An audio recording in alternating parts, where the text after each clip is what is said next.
Well, good morning, everyone. This is Dr. Bill Williams on the Influencer Podcast. We're live from Atlanta, Georgia today, and we're having a conversation with the founder of New Branch Life Coach, Christine Crise, and she's waiting here in the green room ready to come aboard. Welcome, Christine. How are you?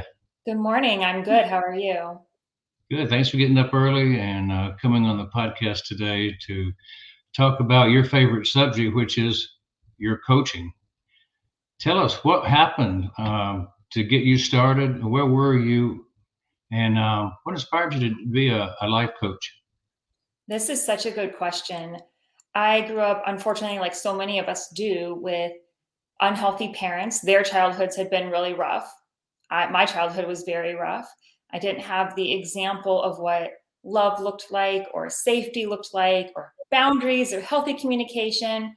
And so naturally, I went into my first marriage in a very unhealthy place with a very unhealthy person. And that ended up being wildly abusive and unhealthy. And I brought 3 kids into the world in that marriage. And I was trying to do everything I could to be better for them. And what I realized is you can't do that alone. You can't do that isolated. And you certainly can't do that in a marriage with an unhealthy partner. So I knew I had to get out of that marriage, and I had to start really transforming the way I thought about myself, the world, parenting, healing, all of it. And so I got into therapy. I started really working on myself. I left my marriage with my kids, my dog, and $97 and started again from the bottom. And when I finally got to a healthy place, the immediate thought I had was, that was so lonely, that was so painful, that was incredibly confusing. And I don't want anybody else to have to do that alone like I did. And so I immediately searched for a way to start helping others that were going through similar experiences. And that's how I found coaching. Well, I would say that's pretty serious stuff. You're talking about, having to start all over again, especially. So I guess that relates to your greatest failure story. How did you recover from that? What was your actual process? So for me, the greatest failure story was more of a series of small events. It was not having boundaries in my life, letting people into my life that had no business being in my life. We think that it's really hard to be in an abusive situation. We think it's really hard to be a doormat. And it is, it's really hard. But what is actually harder is standing up for yourself, is finally starting to say no and cutting those people out of your life. That's so much harder. And my greatest failure was how long I put that off and how long I believed I deserved to be treated that way. That meant I was being a good wife or a good daughter or a good friend. So breaking that cycle and finally being able to stand up for myself and have healthy boundaries was the best thing I could have ever done for myself and my children. Well, if you talk about failure and you see people, particularly as you're a coach and counsel with people, what are the three top reasons that people fail? Oh, that's such a good question. We get in our own heads, really. Number one, we are trying to be perfect. We're trying to get it right before we start actually doing it. We're afraid to show up as human. That's a huge problem. We're afraid of rejection. We take it very personally. We let it say something about us when it doesn't. It says something about the person doing the rejecting. It doesn't say anything about us, and it's not something we need to take personal. And last, the way we prioritize our time, whether we're using it to hide or to distract ourselves, or actually using that time to improve our lives, improve our situation, and improve how we view ourselves. Well, those are three big failure reasons, and people that fall down those pathways, they tend to repeat the process if they don't get out of that rut, right? It's an absolutely devastating cycle that will continue until you stop it. Why don't we go through a series of more positive thoughts and we talk about what motivates you as we go through our lightning round with Christine? My motivation comes from remembering where I was, who I am now, and where I'm trying to go. And my other motivation is my children, watching them become the adults that they were meant to be, watching them be healthy, strong, capable, independent, able to communicate, able to have their boundaries. That just keeps reminding me that I'm doing it right and I can help others do it right. And that just energizes me every single day. Yeah, I can see. What about the motto for New Branch Life Coaching? Oh, well, so New Branch Life Coaching is all about new branches, meaning we don't need to destroy the tree. You are absolutely perfect the way you were created to be. There's just some gunk that's come along and stuck to you along the way, and that's what we need to get rid of. You're fine. You came in the world exactly the way you were supposed to be. So, do you have three top success secrets that others can model from? Well, they kind of go hand in hand with the failures. The first is embrace your humanness. Confidence doesn't come from doing it perfectly, it comes from honoring that you are human, that you will make mistakes, being comfortable in that, and doing things anyways. The other one is to not self reject. We do this way more than we think we do. We don't ask the question because we think the answer might be no. That is one of the biggest things that I started doing that led to my success. I will always ask. If they want to tell me no, that's on them. But it's amazing the things people have said yes to simply because I asked the question. And lastly, I would say consistent effort. It's cliche, we all hear it, but it is 100% true. When you are consistently putting in effort to the same things, there's nothing you can do except see success. So, say somebody wants to become your client, why should they buy from you, take your Mm. services, and become coached by yourself? Well, the first thing that I would say is I get it. I've been there. I've had so many experiences to pull from. I also have the certifications. Coaching in the US is not regulated, so anybody can say they are a coach. I have 4 separate certifications. I take my job incredibly seriously. There's nothing anybody can say to me that's going to be shocking or wild or wrong or inappropriate. I'm just here to be super compassionate with people. I'm not here to tell anybody what to do or how to live their life. I'm here to guide them to find those answers within themselves and be that support system they need, that cheerleader that they need, that loving, safe place that they've needed their whole lives. I'm just here to be that.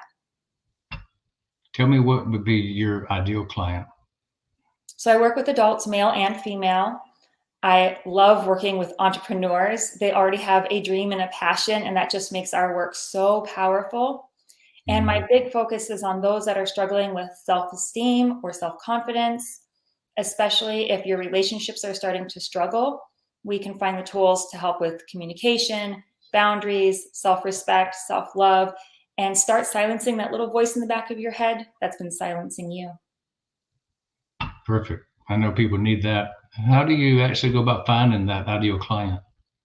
So, most of my clients actually come to me either through referrals from past clients. I'm in touch with all of them. We have still a great relationship. And other clients come to me through my podcast, actually. And that's a really useful tool because then they already have an idea of who I am, what I believe, how I work, and it gets us off to a really wonderful start. I can't say anything better than a podcast to get to know people, that's for sure. Tell me, what are your well-defined products and services, Christine? So I have a book. It's right up here behind me, other side. There we go. Break Your Cycle with Your Mother. It's about, Mhm. and honestly, I've had men that have read this about their mothers, grandmothers, fathers, women who have read it about their fathers. It works either way. It's just when your past is getting in the way of your success, it's a really good tool. It gives you a lot of really easy steps to follow. And then my program, which is 12 weeks, where we work hand in hand together to really get you to a place where you can see measurable difference in 90 days, where we will work together every week, be in communication. Like I said, having that support so you don't ever feel alone. That's my biggest product that I have. So if you have objections or rejections, actually, how do you handle those? The very first thing to do is to pause, take a deep breath. The emotion's going to come. Emotions do that, and that's okay. But the next thing is just to remember that rejection very rarely has anything to do with you. It has to do with where they're at, what they're observing. their preconceived ideas, notions, experiences. And so, what I tend to do in those situations is just to be very curious and compassionate about what they are experiencing and what got them to that place and release it. Yeah, I always found that somebody that says no really is saying, I really don't understand. So that was always my thought about rejection. Absolutely. And the reality is, we're not the best fit for everybody, right? If that was the case, we'd be married to everybody. Everybody would be our best friend and everybody would be our client. The beauty of life is that we're all unique and not everybody is our people, but then we can go find our people. Exactly. So, what about the angry client? What do you say to them? So, anger, I believe, is not a base emotion. And what I mean by that is anger comes from other emotions that aren't showing themselves. So, the first thing that I do is just acknowledge where they're at and ask them to get curious about what's actually going on.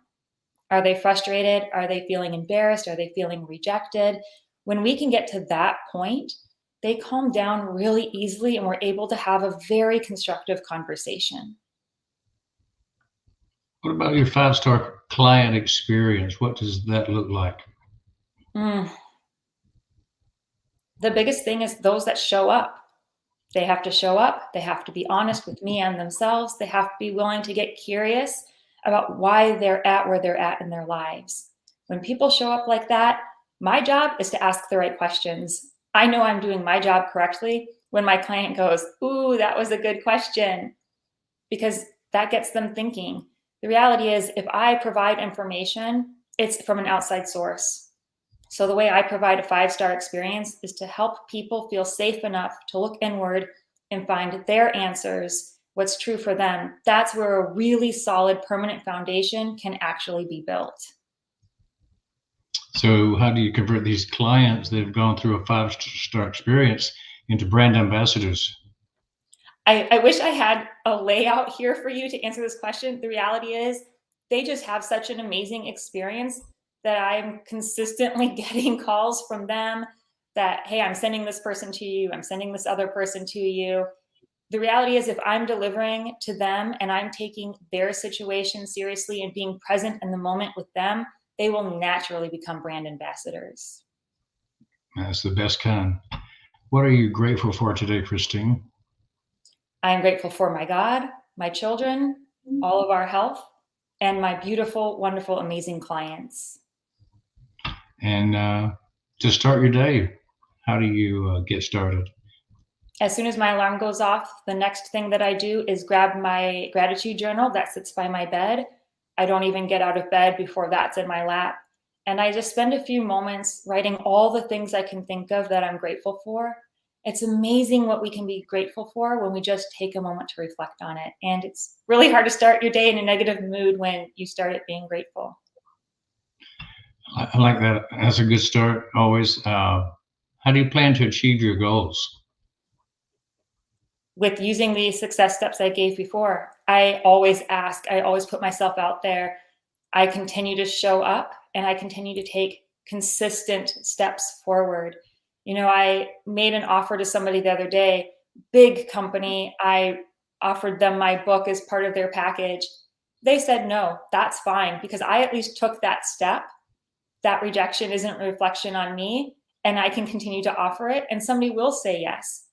And the other funny thing with this is, I offered to be a speaker for an engagement 11 months ago. They contacted me 2 weeks ago and asked me to be a speaker next week. You never know. So I'm just going to continue to show up, not self-reject, and take steps forward. Sounds good. How would you feel if you didn't achieve your goal? I personally don't believe that's possible. If you're moving at all, you're moving forward and you're going to be able to achieve something.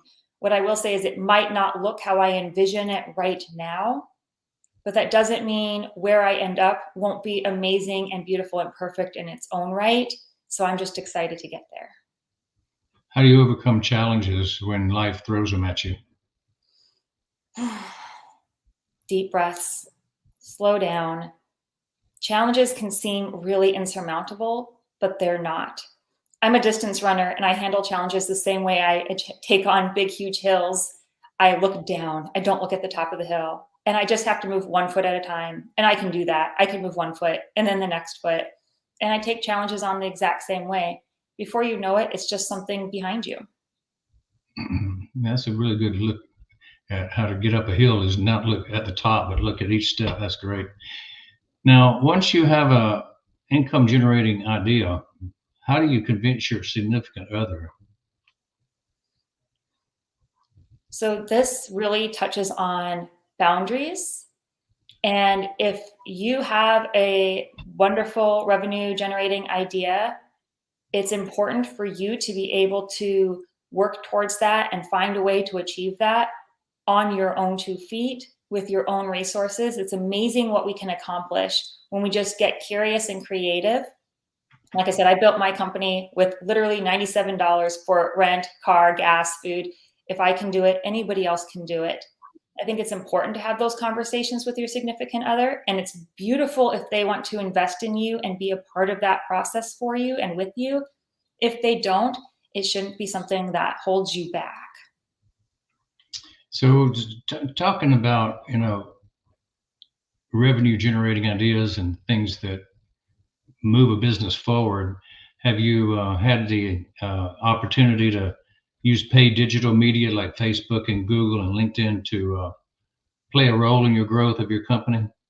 That's an excellent question. I know a lot of successful coaches that do.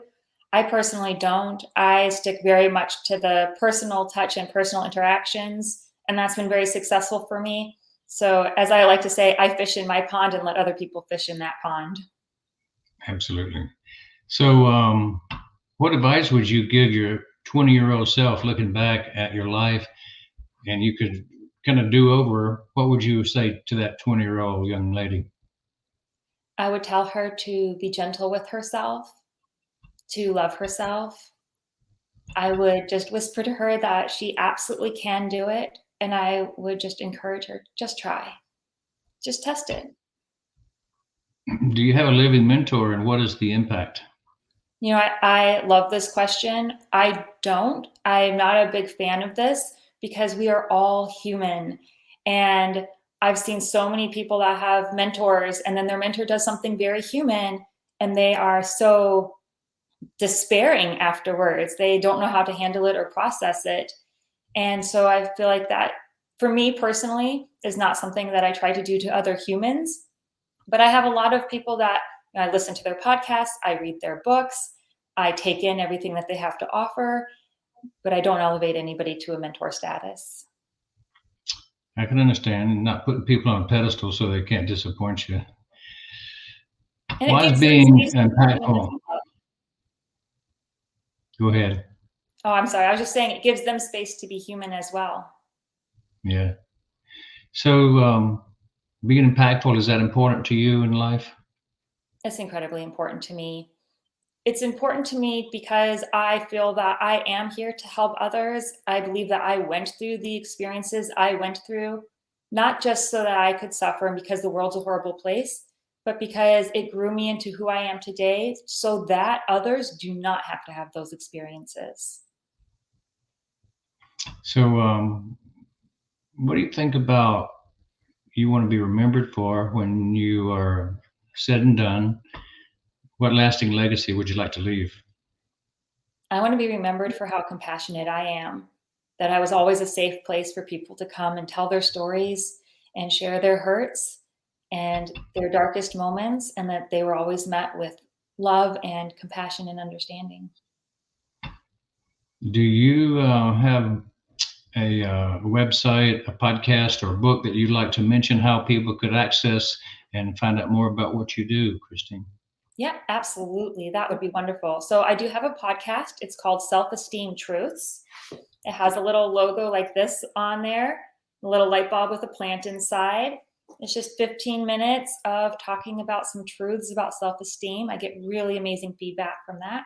And as I mentioned, I have my book, Break the Cycle with Your Mother. This is available on Amazon. And that's just been such a wonderful tool that I'm able to give people if they're not sure they're ready for the entire program. So, how would you express your time with us on the show today, your guest experience? Oh, this has been very fun and pleasant. You asked some wonderful questions, and I hope this was really informative for your followers. Thank you so much for that. Christine will give you the last word, and I'm going to let you go for. Oh, thank you. So I just want to say that you are capable of great things. We all are. Every one of us is amazing and beautiful, just the way we were made. We aren't meant to be anybody else but ourselves. And all those little things about each and every one of us that we dislike or are embarrassed about or wish wasn't true are so often things we actually can shed. And so I just invite everybody to get really curious about that and start loving themselves and making space for some growth. Well, thank you, Christine, for being an honorable guest, informative, and we can see that you have compassion for those who are hurting, and you want to help them in deep ways. So, thank you for being on the Influencers podcast, and I can see that your level of influence is at the personal level, and that it's meant to transform families and lives of individuals. So, that's a, a laudatory goal. You're succeeding at it. And thank you for being a part of the Influencers podcast. Thank you for having me.